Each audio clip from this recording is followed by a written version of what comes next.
साल 2002 तारीख थी 6 जुलाई, जिस दिन इंडिया के one of the richest business tycoon Dhirubhai Ambani की डेथ हो गई। डेथ के कुछ देर बाद ही ये खबर पूरे देश में अखबार और न्यूज में हवा की तरह फैल गई। धीरूभाई अंबानी की डेथ ने पूरे देश को हैरान कर दिया। धीरूभाई अंबानी अपने पीछे हजारों करोड़ों का बिजनेस एम्पायर छोड़ गए, जिसे धीरूभाई अंबानी के जाने के बाद उनके बेटों ने संभाला। दोनों भाइयों के बीच सब कुछ ठीक चल रहा था, पर अंदर ही अंदर कुछ ऐसा हुआ जिसमें दोनों भाइयों के बीच ऐसी दरार पड़ी जो आज तक कभी खत्म ही नहीं हुई। एक टाइम ऐसा आ गया था कि अनिल अंबानी को जेल होने वाली थी, तभी कुछ ये हुआ। दोनों भाइयों के बीच बंटवारा हो गया। धीरूभाई अंबानी की आधी संपत्ति अनिल अंबानी को मिली और आधी संपत्ति मुकेश अंबानी को मिली। मुकेश अंबानी ने अपनी सूझबूझ और समझदारी से अपने बिजनेस को बहुत ही ऊंचाइयों तक ले गए, जिससे उनकी संपत्ति बढ़ते बढ़ते 8 लाख करोड़ तक पहुंच गई और वो इंडिया के one of the richest man बन गए। वहीं अनिल अंबानी अपने बिजनेस में कुछ गलतियां करते जा रहे थे, जिससे उन्हें अपने बिजनेस में लॉस पर लॉस होता जा रहा था और आज उनकी हालत ऐसी हो चुकी है कि वो बैंकक्रप्ट हो चुके हैं। पर एक टाइम ऐसा था जब अनिल अंबानी 2 लाख करोड़ की नेटवर्क के साथ दुनिया के 6th रिचेस्ट पर्सन थे। पर ये सब हुआ कैसे? आज की केस स्टडी अनिल अंबानी की उन गलतियों पर है जो उन्होंने ना की होती तो आज वो इंडिया के रिचेस्ट पर्सन होते। तो फिर चलिए एक बुद्धिमान इंसान की तरह शुरू से जानते हैं।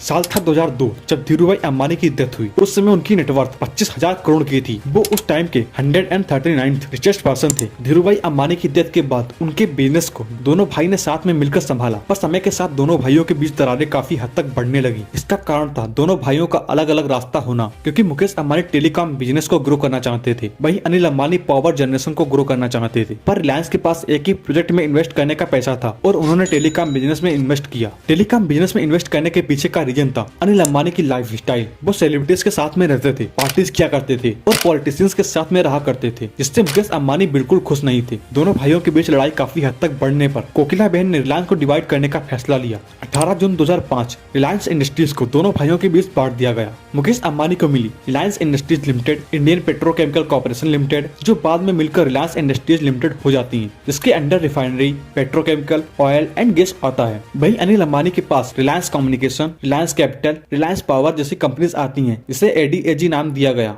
मुकेश अंबानी को ऐसी कंपनी मिली थी जो पहले से ही अच्छा प्रॉफिट अर्न कर रही थी। अनिल अंबानी को ऐसी कंपनी मिली जो फ्यूचर में एक अच्छा प्रॉफिट अर्न करने वाली थी। अनिल अंबानी को इससे पहले इतनी फ्रीडम कभी नहीं मिली थी। अब अनिल अंबानी जितना चाहते उतना इन्वेस्ट कर सकते थे, इसीलिए कुछ दिनों के बाद उन्होंने प्रोजेक्ट अनाउंसमेंट कर दिए। वो भी रिलायंस पावर के थ्रू 80,000 करोड़ के पावर प्लांट लगाने वाले थे। 2,000 करोड़ रिलायंस कैपिटल में इन्वेस्ट करने वाले थे। इंफ्रास्ट्रक्चर और एंटरटेनमेंट में भी इंटर करना चाहते थे। इसके लिए उन्होंने हजारों करोड़ का लोन पास कराया। वहीं एक और मुकेश अंबानी ने ऐसा कोई कदम नहीं उठाया। वो अपने पेट्रोकेमिकल के बिजनेस को आगे बढ़ाने लगे और रिटेल इंडस्ट्रीज में एंटर करने जा रहे थे। दोनों भाइयों की ग्रोथ काफी तेजी से हो रही थी। उसी के कुछ सालों बाद अनिल अंबानी की नेटवर्थ 5.7 बिलियन डॉलर से बढ़कर 18.2 बिलियन डॉलर हो गई। वहीं मुकेश अंबानी की नेटवर्थ 8.5 बिलियन डॉलर से बढ़कर 20.1 बिलियन डॉलर हो गई, जिससे Mukesh Ambani 14th richest person और Anil Ambani 18th richest person बन गए। बट अनिल अंबानी अभी भी खुश नहीं थे, क्योंकि उनके बड़े भाई उनसे 4 प्लेस आगे थे। अनिल अंबानी की इतनी तेजी से नेटवर्थ बढ़ने के पीछे का रीजन था आईपीओ,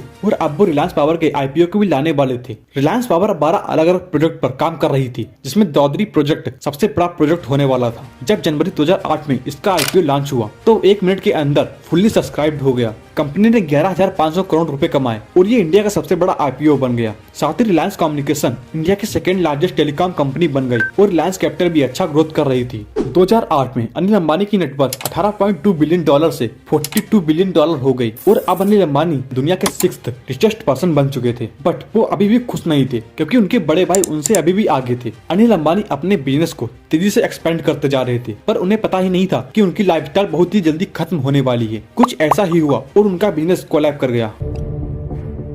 साल था 2008। अनिल अंबानी की कंपनीज का नेट प्रॉफिट 9,000 करोड़ था, पर उसमें 75% प्रॉफिट रिलायंस कम्युनिकेशन से आया था। एडीएजी रिलायंस कम्युनिकेशन पर डिपेंड था। रिलायंस कम्युनिकेशन 17% मार्केट शेयर के साथ 2nd लार्जेस्ट टेलीकॉम कंपनी थी। 2007 में वोडाफोन की एंट्री ने और एयरटेल की बेस्ट नेटवर्किंग ने उसके मार्केट शेयर को कम कर दिया। जब 2004 में रिलायंस कम्युनिकेशन लॉन्च हुआ तो उस टाइम फोन सिर्फ कॉलिंग के लिए यूज किए जाते थे, क्योंकि Reliance communication CDMA service provide करती थी, जिससे लोगों को बेस्ट कॉलिंग मिल पाती थी। सीडीएमए का फुल फॉर्म होता है कोड डिवीजन मल्टीपल एक्सेस। ये एक डिजिटल सेलुलर टेक्नोलॉजी है, जिसका काम होता है कई यूजर्स को एक साथ एक समान फ्रीक्वेंसी शेयर करना। पर 3G फोन्स में ये टेक्नोलॉजी बहुत स्लो इंटरनेट प्रोवाइड करती थी और 4G नेटवर्क को तो ये सपोर्ट ही नहीं करती थी। इसीलिए जब 2012 में इंटरनेट यूजर की संख्या बढ़ी तो रिलायंस कम्युनिकेशन को छोड़कर लोग एयरटेल और वोडाफोन में शिफ्ट होने लगे, जो बेस्ट कॉलिंग और बेटर इंटरनेट प्रोवाइड करते थे। अनिल अंबानी ने जीएसएम टेक्नोलॉजी में शिफ्ट होने के लिए फिर से हजारों करोड़ों का लोन लिया, पर वो बहुत लेट हो चुके थे, अनिल अंबानी को एक झटका मिला ही था कि दूसरा फील्ड से मिलने वाला था, क्योंकि अनिल अंबानी का ड्रीम प्रोजेक्ट रिलायंस पावर जो नेचुरल गैस को यूज करके इलेक्ट्रिसिटी जनरेट करता था वो बंद होने वाला था,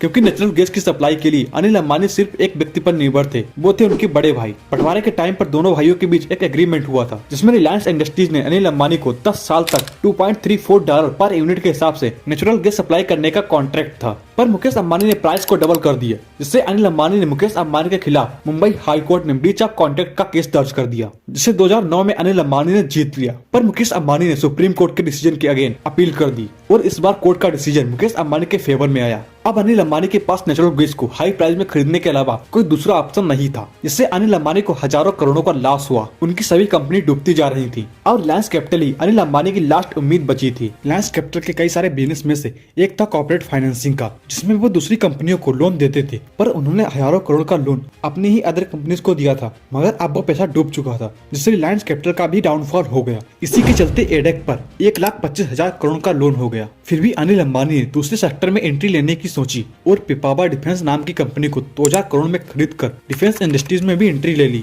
ये एक लॉस मेकिंग कंपनी थी जिस पर 6,700 करोड़ का लोन भी था। बाद में कंपनी का नाम बदलकर रिलायंस डिफेंस कर दिया गया और इसमें 5,000 करोड़ की इन्वेस्टमेंट भी की गई थी। प्रॉब्लम ये थी कि अनिल अंबानी को डिफेंस सेक्टर का बिल्कुल भी एक्सपीरियंस नहीं था और हाई लोन की वजह से कैश की भी कमी थी, जिससे मिलने वाले कॉन्ट्रैक्ट टाइम पर वापस नहीं कर पाए, जिस कारण कंपनी को लॉस हुआ, जिससे अनिल अंबानी का डिफेंस सेक्टर में एंट्री लेना एक बहुत ही गलत स्टेप साबित हुआ। 2016 एडीएजी जैसे तैसे सर्वाइव कर रहा था, तभी एंट्री हुई ऐसी कंपनी की जिसने अनिल अंबानी के एम्पायर को जड़ से हिलाकर रख दिया। वो कंपनी थी जियो। जियो के लॉन्च होने के बाद उसने कई महीनों तक लोगों को फ्री में इंटरनेट और कॉलिंग प्रोवाइड की, जिसने इंडिया के पूरे टेलीकॉम मार्केट को डिस्ट्रॉय कर दिया। रिलायंस कम्युनिकेशन पहले से जैसे तैसे सर्वाइव कर रहा था, पर जियो के लॉन्च होने के बाद रिलायंस कम्युनिकेशन के यूजर कम होने लगे और अगले 3 सालों में रिलायंस कम्युनिकेशन के 10 करोड़ से ज्यादा यूजर कम हो गए। 2018 तक उनके पास केवल 22,000 यूजर्स बचे थे। लगभग उनका मार्केट शेयर 0 हो चुका था। इसलिए फरवरी 2019 में अनिल अंबानी ने बैंकक्रप्टेंसी फाइल कर दी। इसी दौरान स्वदेशी कंपनी एरिक्सन ने रिलायंस कम्युनिकेशन के अगेंस्ट लीगल एक्शन लिया, क्योंकि रिलायंस कम्युनिकेशन ने एरिक्सन को अपना नेशन वाइड नेटवर्क को ऑपरेट और मैनेज करने के लिए हायर किया था, लेकिन उन्हें कई सालों तक पेमेंट नहीं की गई।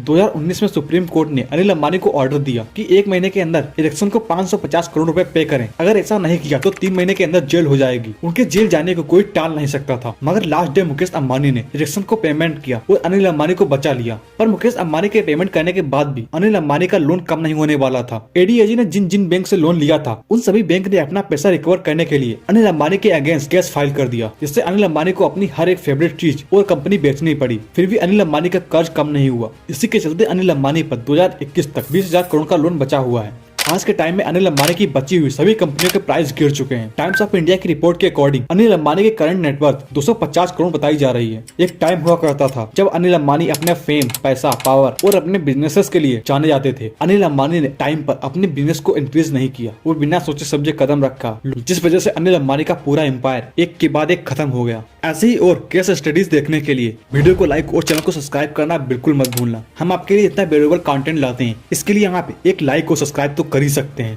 Thanks for watching.